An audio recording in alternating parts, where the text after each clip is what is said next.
Welcome back to Beyond the Uniform. I'm Justin Asiri, and each week I interview military veterans about their civilian career. Today is episode number 99 with Jacaob Martinez. At that point, we had about 25 employees, and things seemed to be going good. And then the financial markets crashed. We went into a very deep recession right after I took over as president. So for a few years, we had to weather the storm, and it was a very difficult time. But I actually do credit a lot of it to the military for what I was taught. So when the tough times came, I didn't start running. I just buckled down, dug my heels in, and said that, I'm smarter than this recession. I know it's not wise to play favorites, but I'm going to go out on a limb and say this is one of my favorite conversations to date. One of the reasons for that is I really think that every single listener is going to walk away with a handful of tips that you can apply to whatever you're doing right now. Jacaob is a really incredible guy. One of the things I really admire about him is that he was a sergeant in the military. He decided not to go and use his GI Bill for college right after he served in the Army. He instead joined an 8-person team that was a family company. And you'll see he is, more than anyone I've ever met, so committed to lifelong learning and lifelong growth. Rather than just going to college, he has gone to conferences and seminars and read books in a way that I envy. I learned so much from this interview. And the proof is in the pudding. He grew that 8-person company to over 200 employees, over 1,200% growth in revenue. And they are now listed on Inc.'s list of the fastest growing companies in America. They are number 592, as well as listed as one of the best places to work in Florida and in Orlando where they're at. So whether you're on active duty, whether you transitioned 20 years ago, I know you're going to learn something from this interview, and I know I learned a lot as well. A couple notes for those of you interested in Market Traders. This is the company that Jacaob runs. This is a resource where you can learn whether or not you'd be interested in investing, whether or not you'd be interested in the Forex market. Although their resources are about $4,000 to $8,000 on their website, Jacaob made himself available. I will put in the show notes his email address. And if you're interested, he's open to talking to you, learning more, and potentially providing a discount, pretty extreme discount for you to get your feet wet and see if this is something you'd be interested in, whether it's just personal growth or whether it's actually a potential career or side income. As always, special thanks to our sponsors, Audible.com. If you go to beyondtheuniform.io/books, you'll find a list of every single book recommended on the show, as well as a link. If you click on that link, you'll be taken to Audible.com, where you will get one free audiobook. No strings attached, one free audiobook, and Beyond the Uniform gets a little bit of money to help support the show. I listen to audiobooks all the time on the go. Lots of recommendations you've heard on the show. It's a great way to use net time or no extra time to increase your knowledge. And I'm sure after listening to this interview, you are going to be fired up and hungry to increase your knowledge no matter where you're at and what you're doing. So with that, let's dive in to my interview with the president of Market Traders Institute. You can find them at markettraders.com. My interview with Jacaob Martinez. Well, joining me today in Orlando, Florida is Jacaob Martinez. Jacaob, welcome to Beyond the Uniform. Well, thanks for having me today, Justin. It's an honor to be interviewed by you. Well, for listeners, I want to give you a quick background on Jacaob. He's the president of Market Traders Institute, which is a trading technology and education company with about 200 employees. Jacaob started out in the Army, where he served for 4.5 years in military intelligence, achieving the rank of sergeant.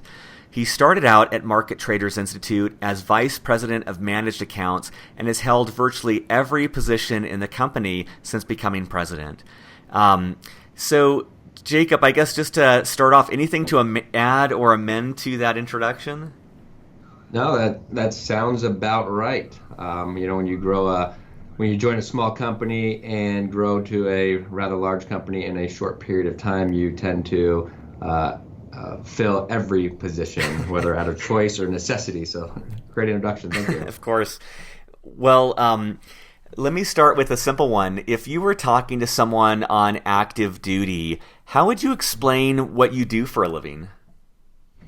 Well, you gave a great introduction, which is we are involved in investor education and trading technology. But what that really means is we teach people how to trade financial markets. Specifically, we focus on the Forex market, which is exchanging money.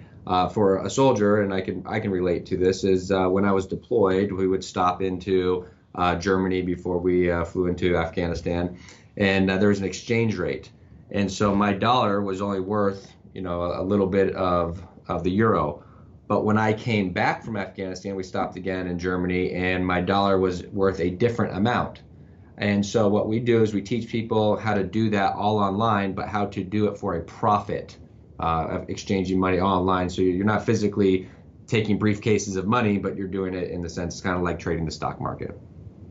That's awesome. It's I think one of the many things that's exciting about what you do is that there's many companies in this category, but let's say like Uber and Lyft, and what you're doing, you're literally taking people and giving them either a supplemental income stream, or I imagine in some cases this becomes people's full-time job. And so it must be so rewarding and fulfilling to feel like you are giving people a second career or giving people a way to find financial freedom through this additional skill.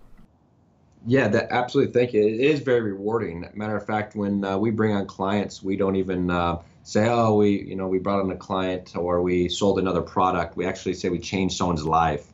Our core focus, we have it printed up on the walls here in our organization.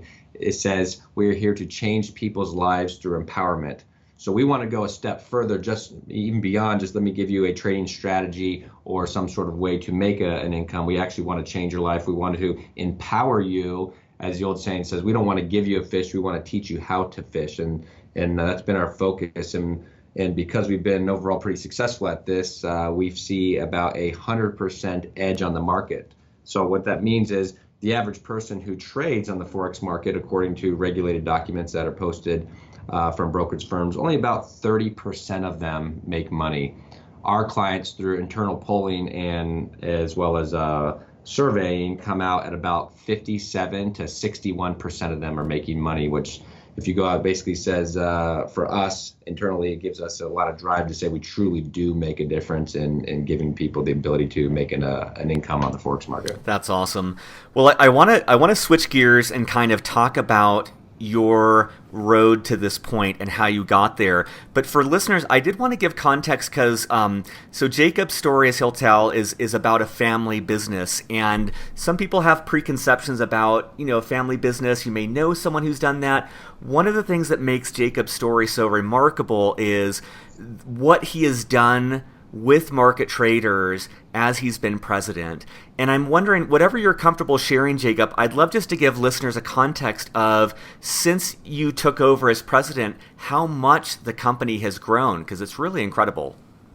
Well, yeah, thank you.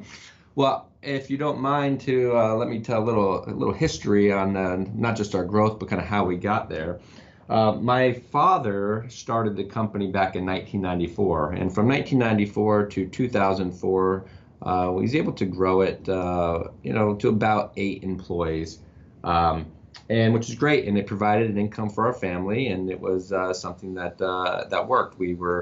I wouldn't say by any way, shape, or form we were rich, but we weren't poor anymore.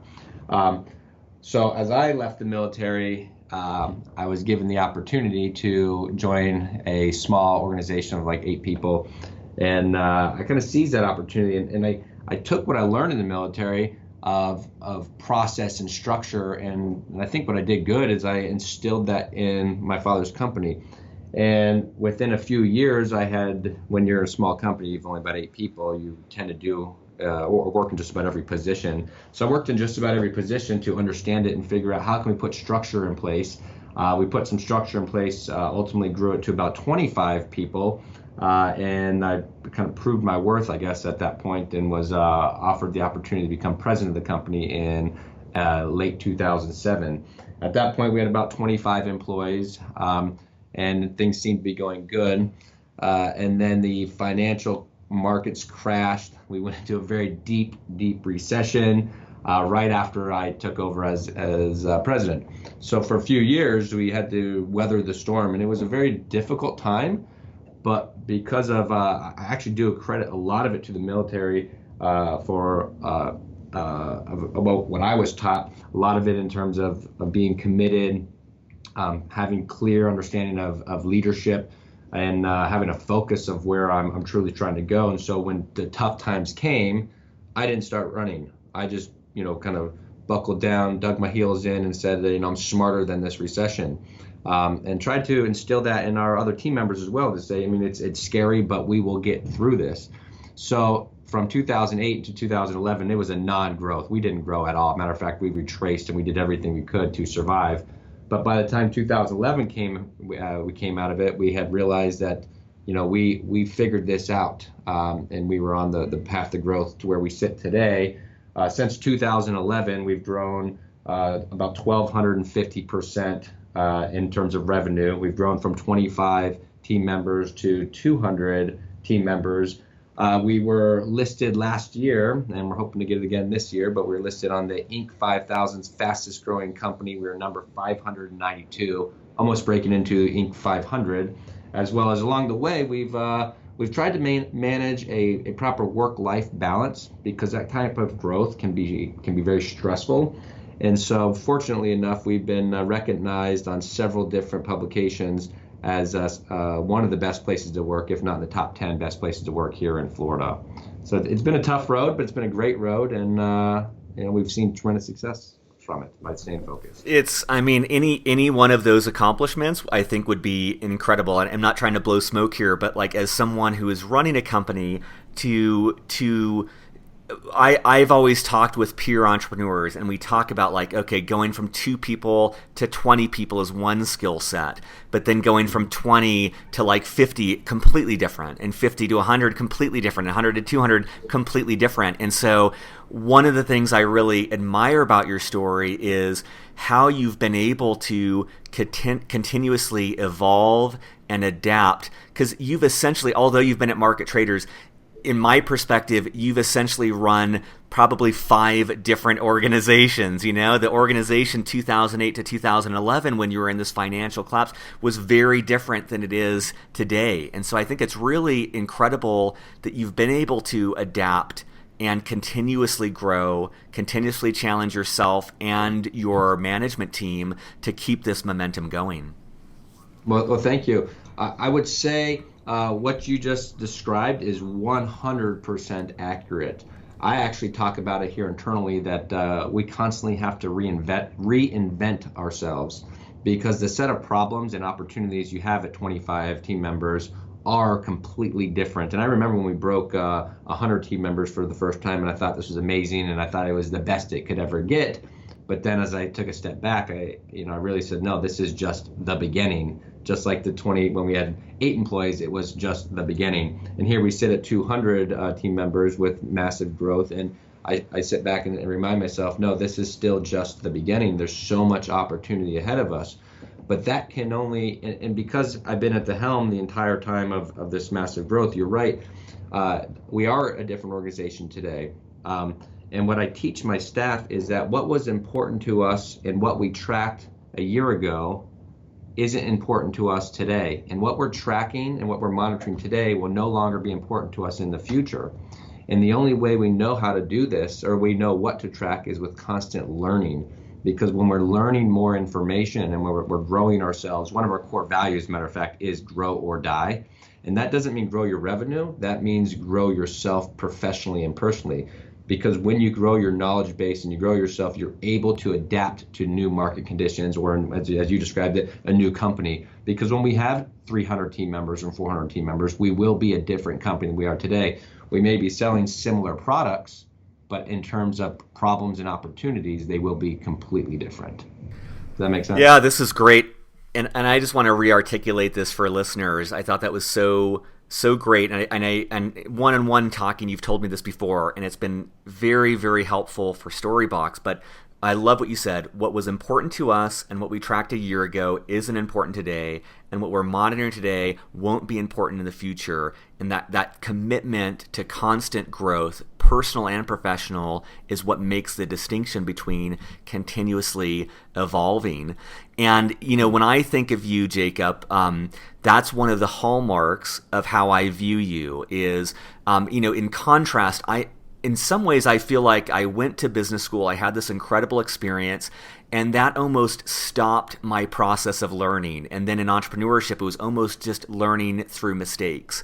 And when I met you, and my wife met you, and as we've gotten to know you, I really admire how you have committed to continuous growth. And one of the things that I was so excited to learn about from you, to jump a little bit ahead, was some of the things that have helped you grow, whether that's books, whether that's conferences, but different resources that have helped you that might help listeners as well. Well, yeah, absolutely. I think the key to my success and the key to our company's success is the commitment to growth and the commitment to learning.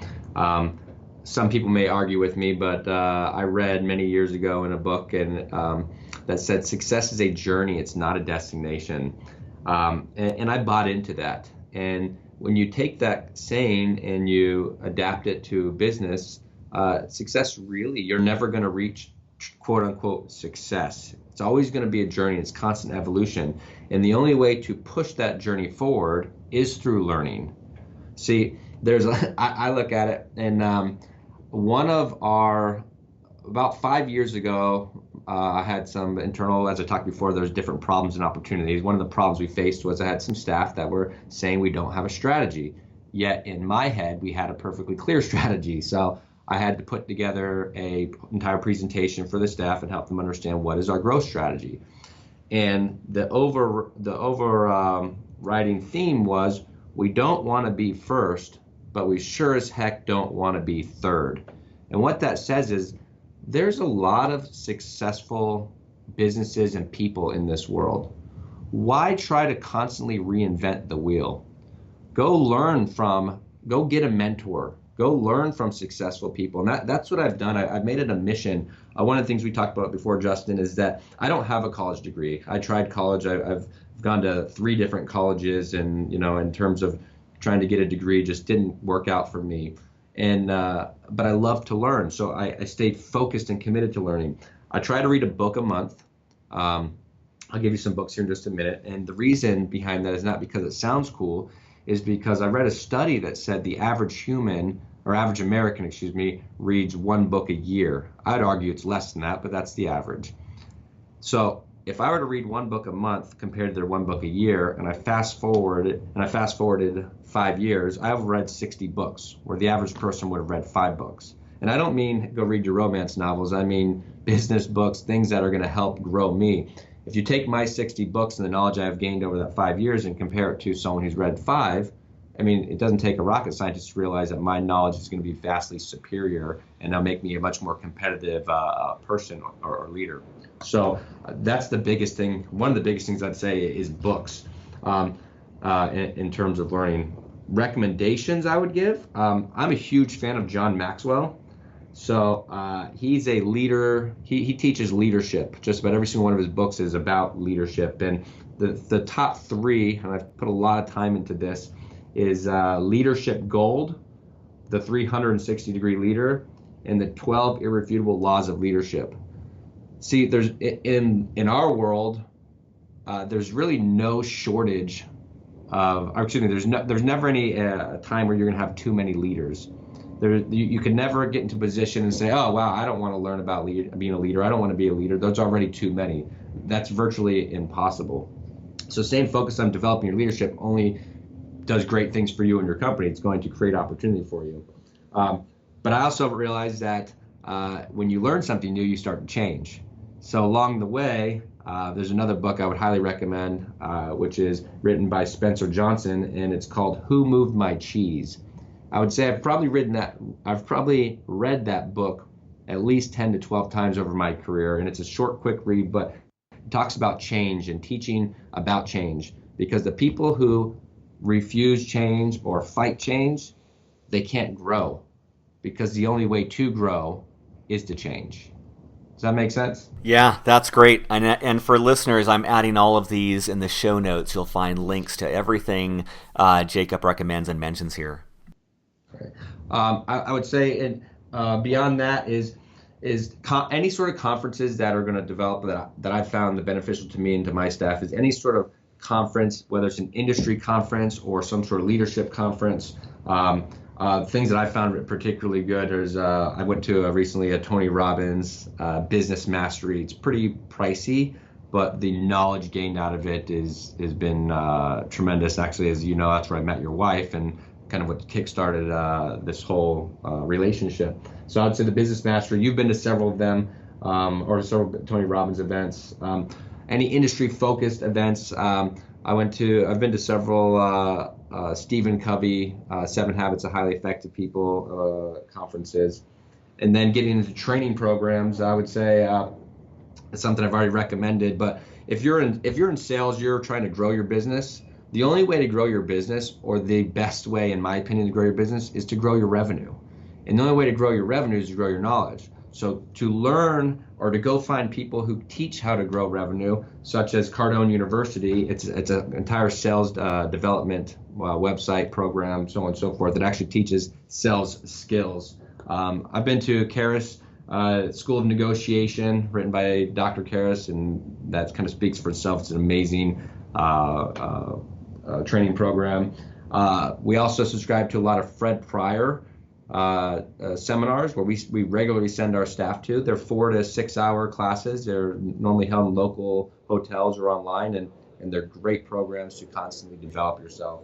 And I also will talk about one of our products really quick, and not necessarily talk about our products, but to say, if you're going to learn to trade the Forex, just as I want to become a better leader, I have to read books, I have to go to conferences, I have to take training programs.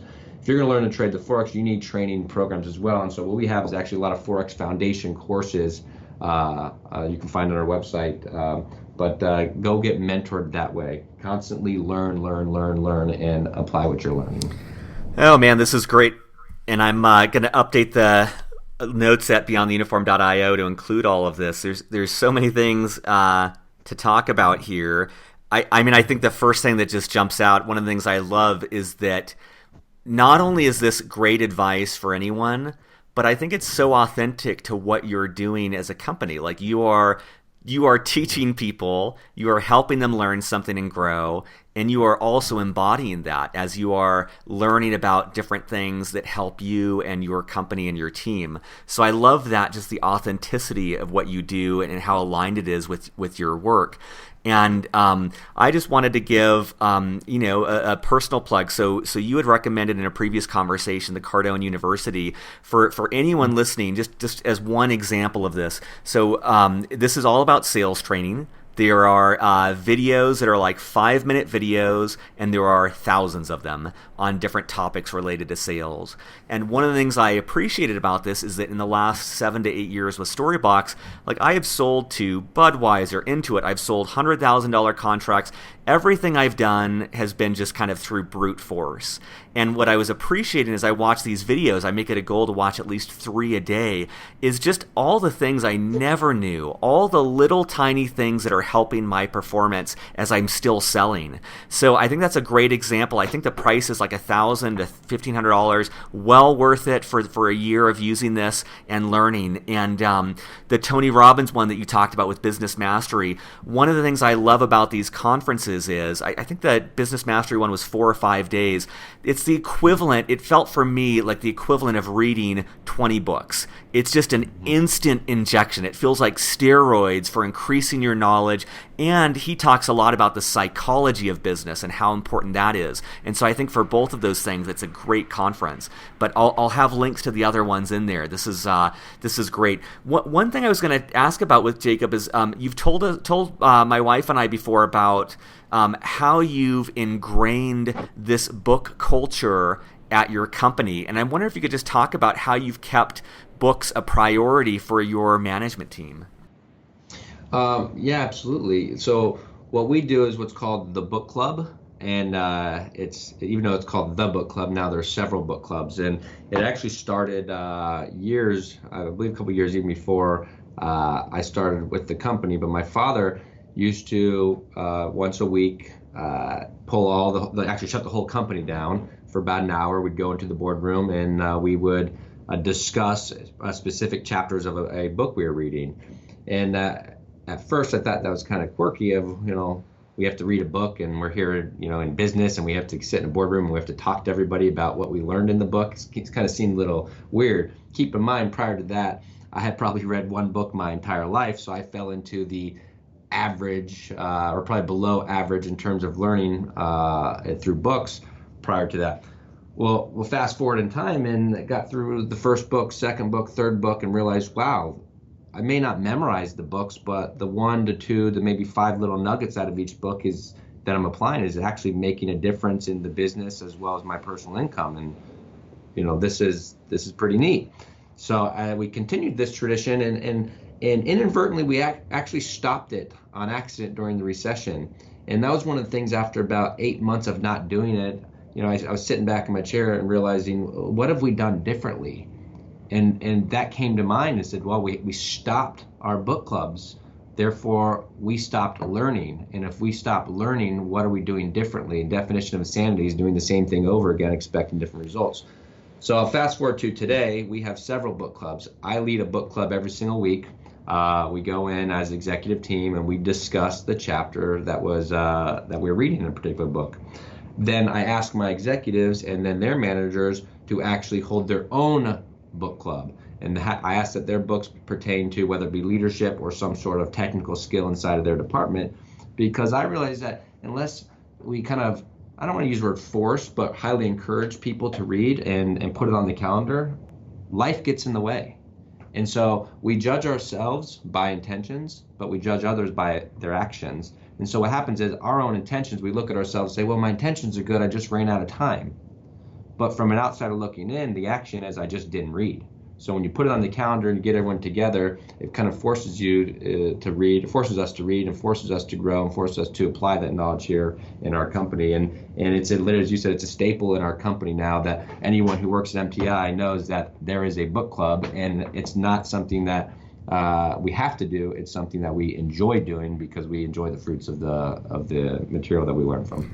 I mean, even the learning aside, the subconscious, I think that the subconscious impact of setting this routine of like, I am committed to growing, I'm committed to learning. I think even that in and of itself would have a big impact on anyone's mindset of approaching each week with this thought of moving forward. And I know Tony Robbins talks about this a lot, but like, growth is fulfillment. When you're growing, you're fulfilled.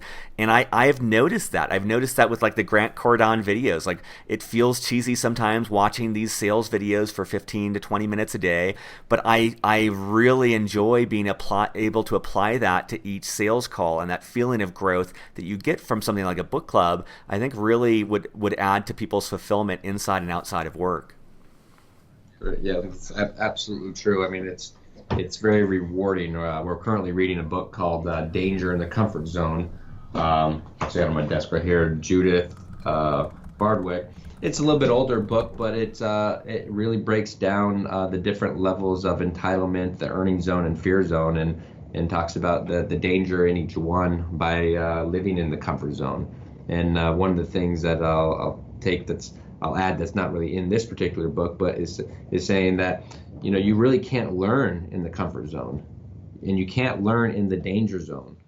But where you actually learn is in the uncomfort zone, and putting yourself just on the brink of danger or fear, but which is directly outside of comfort, and that's where you grow.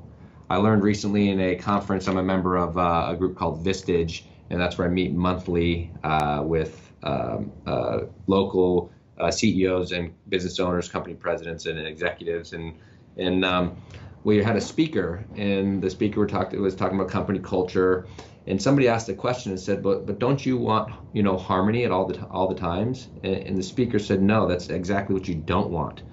Harmony doesn't create growth. Disharmony creates growth. And when I look back in my life and said, wow, every time we had a major breakthrough was because we were in disharmony. We had these breakthroughs because something wasn't going good. And it forced us to come together and to look at things differently, to gain a new piece of knowledge and to try something new, which created a major breakthrough. And I said, wow, if everything was harmonious all the time, would we have put that kind of effort into growing ourselves or our business? And I can tell you with 100% certainty, the answer is no. So I've learned that healthy fear and living in that uncomfort zone is actually a really, really good thing for business and for business growth and for professional growth, because it's going to feel uncomfortable, but that uncomfortness will force the growth. Yeah, I love that. I mean, I love that thought of skirting the line between what's comfortable and what's dangerous. And I've seen that as well. Like every major period of growth in my life came when I was like just outside of my comfort zone, when I was in that area where I didn't feel exactly safe. I didn't feel, in peril, but it was like doing something that I was not really that comfortable with.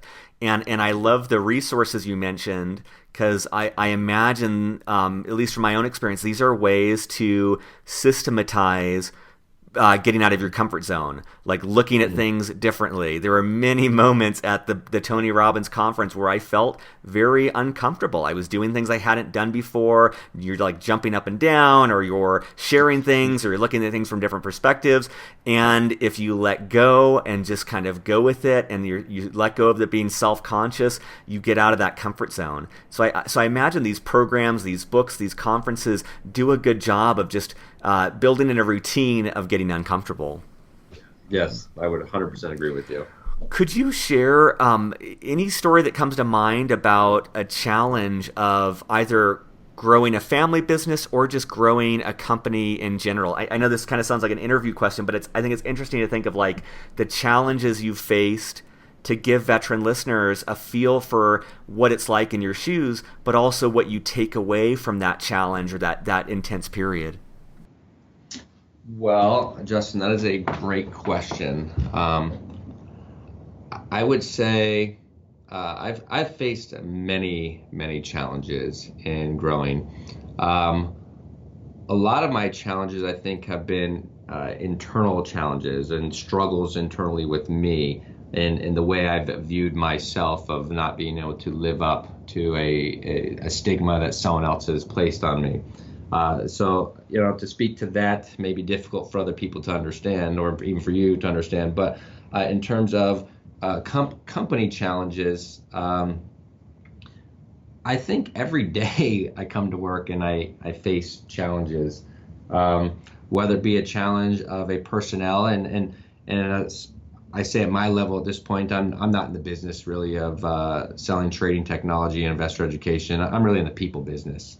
And so my challenges are people challenges. When you have 200 people, there's at any given moment, I read a study that said any given moment, about 30% of the world is facing some sort of major crisis, and generally major personal crisis. And when you think about that, that means 60 of my team members are facing some sort of personal crisis, whether it be a death in the family, a divorce, family, a loss of income, a spouse loss of income, a extremely sick child, a birth coming up. I mean, all kinds of things coming on. And so I'd say those are some of the biggest challenges that actually mean the most.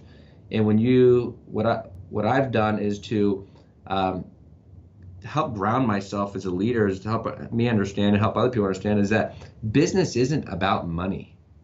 It really isn't. Business is about people, and business is about developing people. Leadership is about developing people, and that was a mindset shift that I had to learn from when I joined, from an outsider who had never really been in business, been in the military.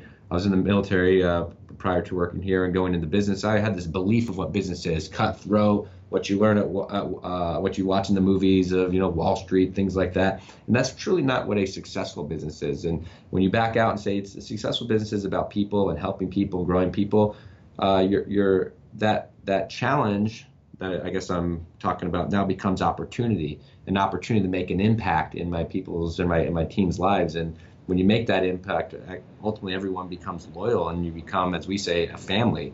And a family doesn't mean, oh, by the way, just accept mediocrity. Being a family means being accountable to each other, and caring about and have compassion for each other and caring about each other's problems, but also being accountable to working together to collectively accomplish the same mission. Does that help at all? Yeah, no, this is great. I was just taking notes on that. Another thing I wanted to ask about. So actually at the very start, you said one of the biggest challenges has been internal. The struggle of how to view yourself. I 1,000% echo that. I think one of the things that resonated most from that business mastery conference was when Tony Robbins said business is 80% psychology, 20% skills, which completely resonates with my experience. And I noticed that most of the biggest challenges for me are looking at different people and seeing like, oh, they're more successful, or reading in TechCrunch and saying like, oh, this company has like taken off and exploded. What am I doing with my life? And I think those are the things that really undermine my productivity and undermine my effectiveness. And one of the things I wanted to ask about with that is, my experience, and I imagine yours too, is that startups and growing a company is such an emotional roller coaster. It's so many ups and downs. And I'm wondering if you have any advice for veterans who may be running their own company about how, things that have helped you maintain stability, maintain an even keel, even when the world around you is shifting, or the company and everything, all these dynamics are in fluctuation. Well, yeah, I think I can. I would say you have to put things into perspective.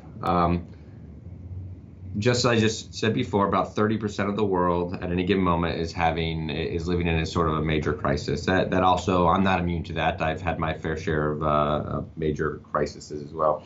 And I would say putting things into perspective. I've had a lot of challenges. I did 2 tours in Afghanistan. I was a paratrooper. I fractured one of my vertebrae. I ended up getting medically discharged from it. I got injured on one of the jumps, a training jump here. But when I look at those types of challenges that the military faces versus business challenges, I can't even put them into the same bucket. And so that helps me when I look at putting things in perspective, is saying, okay, this challenge is it's nothing compared to what other people are facing. And sometimes it's bigger, but if I can take a step back and say it's smaller, help me understand, I can come to solutions easier.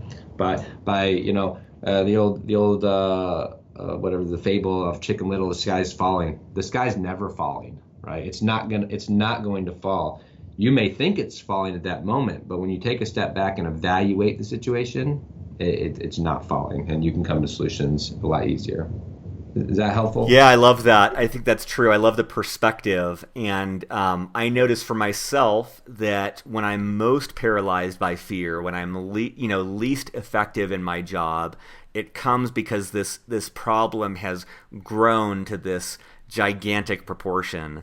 And I love that thought of putting things in perspective of what others are going through, or what even I've gone through in the past, and realizing this is not, the sky is not falling. And I think that does bleed off some of the pressure that then allows creativity to flow back in, and for you to actually figure out an actual solution. I would add one other item on there is to get a mentor. A mentor, and Tony Robbins really helped me really define a mentor. I always thought a mentor was one person, but get several mentors. There's no such thing as a perfect mentor. Depending on the crisis or the challenge you're dealing with, you'll have a particular mentor. And the mentor, what I've found, and sometimes it's been a family member, sometimes it's been a business colleague in my business, sometimes it's been someone outside the business. But what they do is oftentimes they help you put it into perspective, because they don't have the emotional attachment that you have, and it helps you helps me at least think a little clearer on how to solve the problem, or how to solve the challenge, or at least gives me ideas by letting someone ask me questions about a particular problem.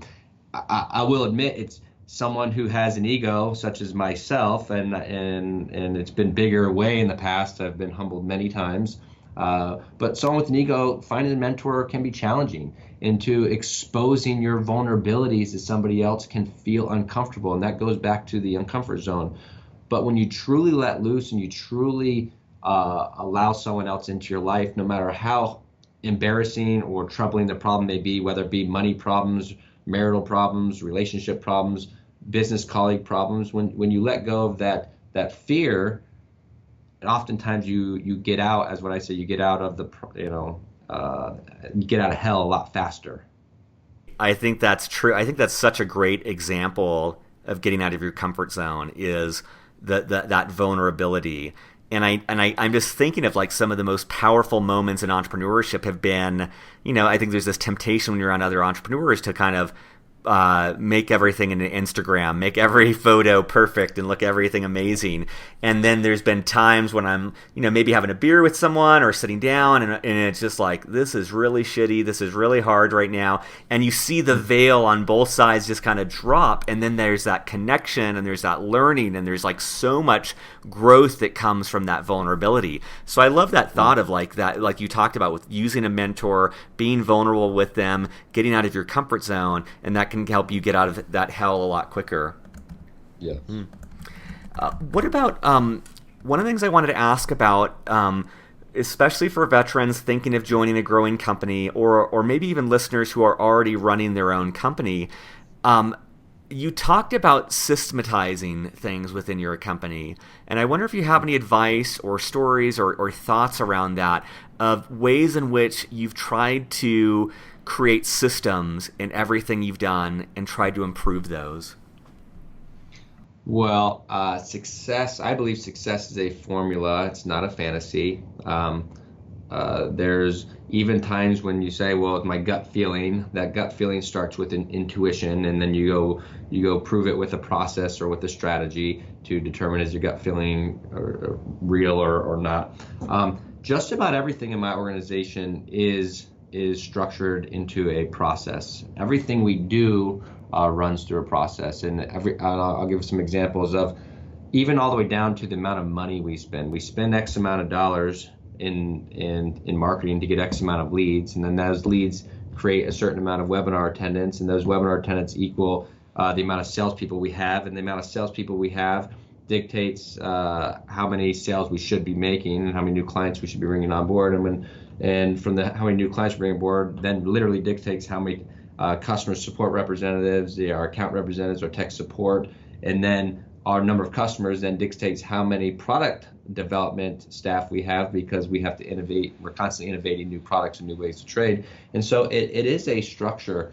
I brought that mindset, I believe, from the military, because when I was in the military, I looked around, and as before I even got to my first duty station, I went through 2.5 years of training. I was at Defense Language Institute in Monterey, California, and then I was in Fort Huachuca for training, and then I wrapped it up with Airborne School. So that literally took more than 2.5 years. And as I got to my first duty station, I realized, wow, I'm in a company full of people identical to me. Sure, we have some similar skills, or some skill sets a little bit different, but all in all, we have very similar skill sets. And I started reflecting and said, well, that didn't happen by chance. The military understands what they're doing. That's a process. And when you put the same person through a specific set of process, and you continue to refine that process, but you put them through over and over and over again, you're generally going to get the same results. And so kind of eureka, the light bulb came on and said, wow, business isn't this big giant feeling of, oh, maybe, how I feel today will dictate how we are today. Is no. If you process it, if you create a process and you're dedicated to the process, and there's no such thing as an end all be all process. You're constantly iterating on the process to make it better and refining the process to make it better. But when you realize that, all of a sudden your business starts to operate, and it operates at a high efficiency, and then your clients are happier because they're going through a structured process. And it doesn't matter how we feel today. It matters how good are we adhering to our formula. And feelings do matter. Don't get me wrong. I don't want to take away, because that is a crucial part, because we are humans with real human feelings. But when we come in and with an unstructured, if we come to a business with an unstructured or not very structured, we tend to have more negative feelings, because that fear of the unknown, of what's going to happen next, takes over. And when you have a process, you eliminate that fear of the unknown. And my only caution or word of advice is to don't be so married to the process that you're so focused in on, am I following the process? Because that'll get you nowhere. But be committed to understanding that the need to, if you want to be successful, you need a formula to get there. Yeah, I love that. I love that the formulas that you borrow from these resources, these books, these conferences, but that's one of the things that really connected with me in one of our previous conversations, was that thought of just there's that great quote, right? It's like in war, like planning is meaningless, but the plan is meaningless, but planning is essential. I know I'm like butchering that quote, but it's like that was the sense I walked away with, was like having some sort of plan, having some sort of process, measuring it, improving it. And I love that you give that caveat of not being blindly married to this process, but approaching it as something that's always growing, always evolving. And I can only imagine that as market trader, as your company starts or continues to grow, those processes become so much more vital, because now you've got 200 people. You can't lead that by just by changing things on the fly. Like, you have to be able to systematize things and grow them. So I think that's really, really incredible. Great, thank you. What advice, I know a lot of the listeners are interested in entrepreneurship or in senior leadership positions. I think a lot of veterans enjoy leading teams, and so they seek to do that in a civilian sector.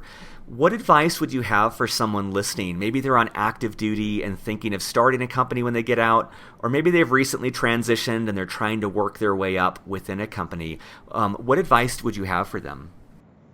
Well, first, I would give the advice to someone who's currently on active duty, maybe looking to transition out of the military.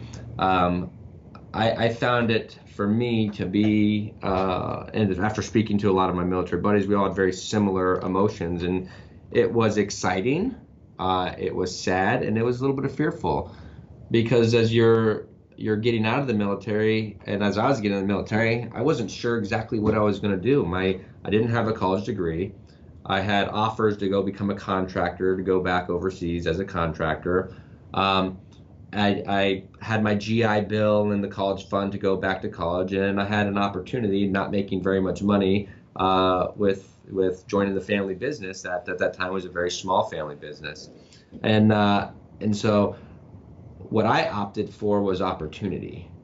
I looked at it and said, I could go make probably 10 times the amount of money becoming a contractor, but when I looked at my life and said, but where will I be in 15, 20 years? Is that sustainable income, or is that really short term? And for me, I looked and said, it's short term. If I want to get married eventually and have a family, like, I can't go live overseas and become a contractor. And not to mention, when the wars eventually end, those positions become eliminated. So I chose the path of opportunity. Going back to the military, the people who are on active duties, is I would say just look for opportunity. Look for things that are outside of your comfort zone. Sometimes these smallest opportunities, like I had with my father, can become enormous. They're not all going to be that way, but don't dismiss them, because had I dismissed them, I can tell you I wouldn't be in the position I'm in now, which is a very rewarding position. As for someone who's already in a position and they're looking to grow, sometimes I've found through experience of working in my company, and the vast majority of all my experiences are working here, is that we don't do a very effective job at communicating what really matters. So we'll use a salesperson, for example, and we do a lot of telephone sales. So if we tell someone who's in a telephone sales position, well, hey, you should be making 80 telephone calls today, and you should be talking to 10 people today, and if you do that, you're going to make one sale. And so if today I only call 60 people and I only talk to 10 people and I make one sale, I feel like I'm not successful. I didn't meet the standard because I didn't get the 80 calls and talk to enough people. But what that comes from is that what really, not properly defining what really matters. And what really matters is that you change that person's life. And it doesn't matter if you made one phone call and changed one person's life, or 80 phone calls or 90 phone calls to change that one person's life. You got the end goal, what truly, truly matters. And why I tell that story in that way is to say, if you're currently in a position, find out what really matters. Generally, it's one or two items, and go and focus in on that. And it's called moving the rock. Figure out what you do is going to move the rock, because everything else you're doing, I learned in a book recently that says distance times force equals work. That's the old way of thinking. Excuse me, force times distance equals work, which is not true. They said really what matters is distance. Distance equals work.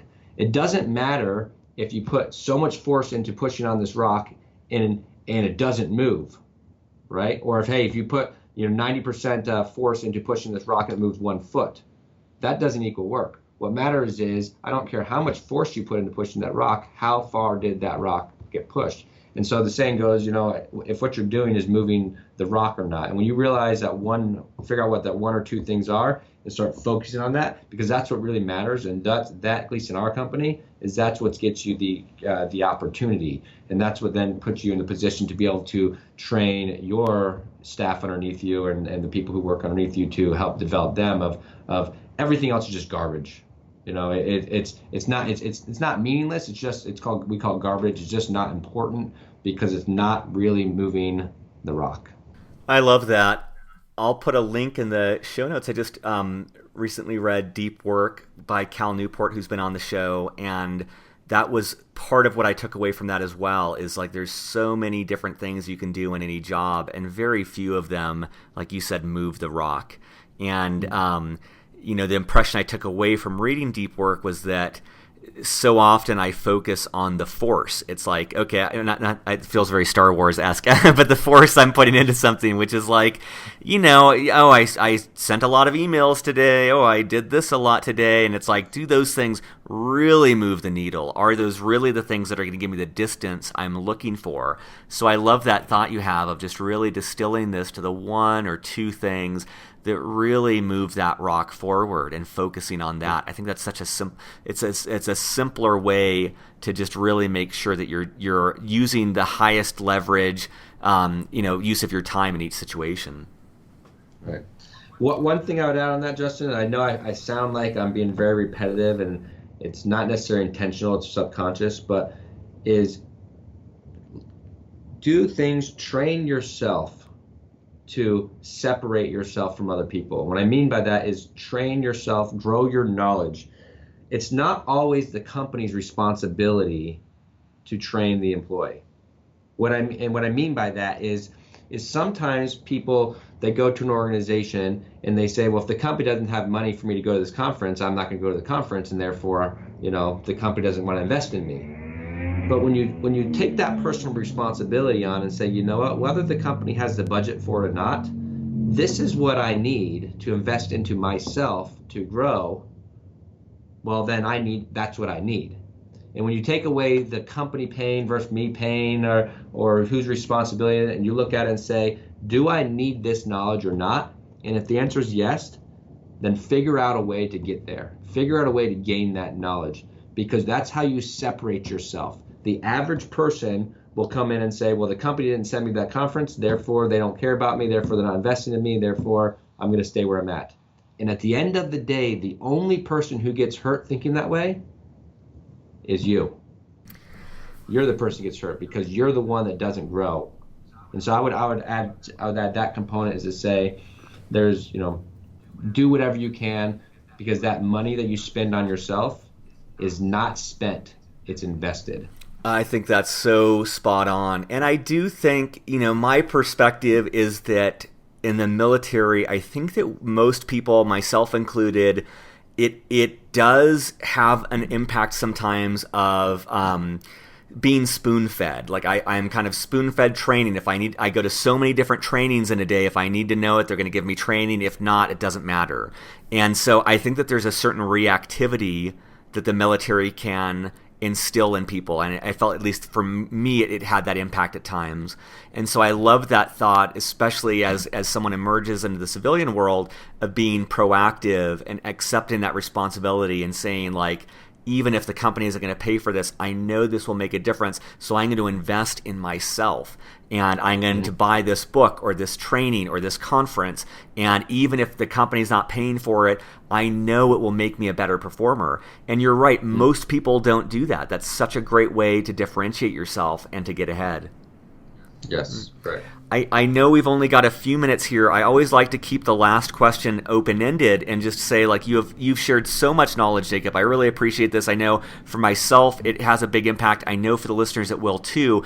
But let me just leave it open-ended. Knowing you have an audience of active duty and recently transitioned veterans listening, what else would you want to say that we haven't talked about? Well, I would like to say thank you for everyone's service. I truly, when I was in the military, I just thought I was one of the bunch. And the longer I've been out of the military, I realized I wasn't just one of the bunch. I'm someone who actually did make a difference in the world. And so I would say thank you, because it is a real sacrifice to join the U.S. Armed Forces and to support, whether you deploy or don't deploy, you're supporting and you're defending our freedom. So I'd say thank you there. In terms of advice, I've given so much advice. I'd say idea not coupled with action is not worth the brain cell it sits on. Think about that. Idea not coupled with action is not worth the brain cell it sits on. You can have the best idea, and if you don't act, it doesn't matter if you had the idea or not. You're going to fail. 100% you will fail. In fact, you will fail more often than you succeed. But what happens is there is no such thing as a true failure when you learn from it. And I know those are things you've probably heard before, but through experience, they're truthful. And so I would say act on your ideas, even if they're failures, learn from those failures and grow from them. And eventually, as they say, it just takes one, just takes one good hit. And what happens is it just takes one good hit and it's not luck that will get you there. It'll be a culmination of all your learnings from all your failures that lead you to that one big thing. So there's my advice. This is great, Jacob. Well, I appreciate not just the knowledge you shared with us, but I appreciate the example for the veteran community of seeing someone who has gone a non-traditional route. You didn't go that route of using the GI Bill for college, and it seems like you've gotten 10 different degrees in different fields in real life experience and something that you can apply. And I know based on what you shared, there's a lot that I can apply as well. And so for listeners, there's lots of information on the show notes, but Jacaob Martinez is at Market Traders Institute. You can find it at markettraders.com. You can see what he's doing with his company, as well as resources that I suspect will be very valuable for a lot of veteran listeners to check this out as a potential career, as a potential side income, as a potential way to learn and challenge yourself. So I'd encourage you to check that out at markettraders.com. And Jacob, thank you so much. Thank you, Justin, and thanks for your time today. Surface.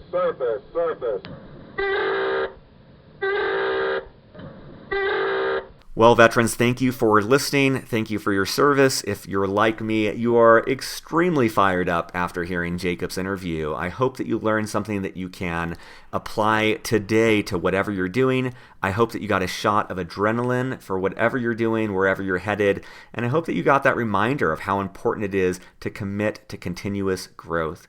If you have questions, feel free to email me at justin@beyondtheuniform.io. Of course, at the website beyondtheuniform.io. You will find resources. You will find links to everything we listed here. You'll find a hastily written text transcript of our interview in case you want to refer back, and you'll find other great interviews as well. One last plug for Audible free trial for Beyond the Uniform listeners at beyondtheuniform.io/books. You will find your ticket to a free audiobook, no strings attached, and it's a way to support Beyond the Uniform without having to do anything else. Have a great week. I'll be coming back to you very soon with episode number 100. Gotta gear up to share my own story, realizing how intimidating this is for everyone I've had on the show before, but excited to share my story with you soon. Have a great week.